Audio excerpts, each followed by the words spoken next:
Hello, তোরা বেরিয়ে পড়েছিস? না এখনো বেরোয়নি, একটা সমস্যা হয়ে গেছে ঝিলিক। কি? বলছি যে আমি আমি ছদ্মবেশে যেতে পারবো না। কেন বলো তো, আমাকে বস্তি সবার সঙ্গে যেতে হবে।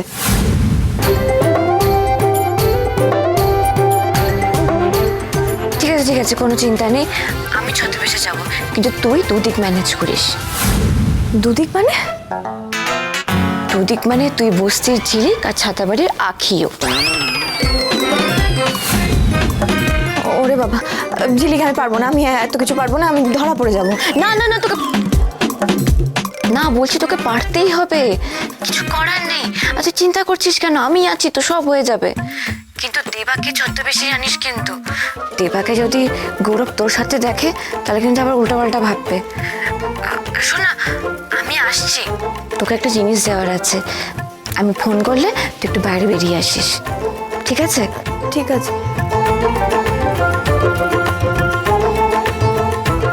কি বললো? আমাকে ছদ্মবেশে যেতে হবে না, কিন্তু তোমাকে ছদ্মবেশে যেতে হবে। কি? আমি পারবো না। বারবার খালি গো অ্যাজ ইউ লাইকের মতো এটা সাজি ওটা সাজি, আমি পারবো না। দাদ প্লিজ, শেষবারের মতো না, আর বলবো না। দেখো আমিও তো কত দিক সামলাচ্ছি, এবারে আর বলবো না।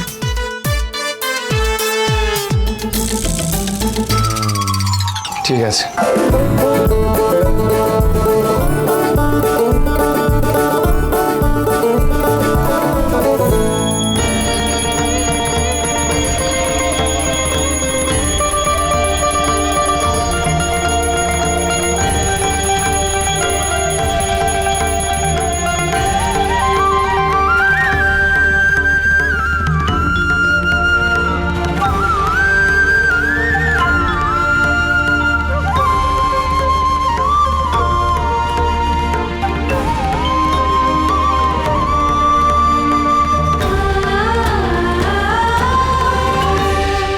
মামা ছাড়া পাবে কি পাবে না জানি না, ততদিন এখানেই থাকি বাবা।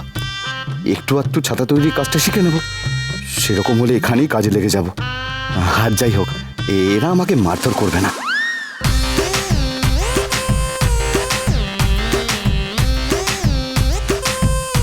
সবাই এখানে রয়েছে, আঁকি কি করছে ঘরের মধ্যে?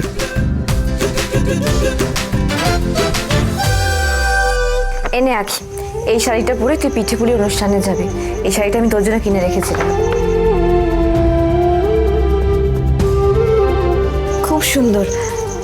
কিন্তু ঝিলিক, এসবের কি দরকার ছিল বলো তো? আমার তো এত শাড়ি আছে। থাক শাড়ি, কিন্তু তুই আমার দেওয়া শাড়িটা পরেই যাবি। অনেক ব্যাপার আছে, এইসব মাথায় ঢোকাস না, মাথা বাস্ট করবে একদম। যা রেডি হয়ে নে এবার, আমাকে আবার ছাতা নিয়ে বেরোতে হবে।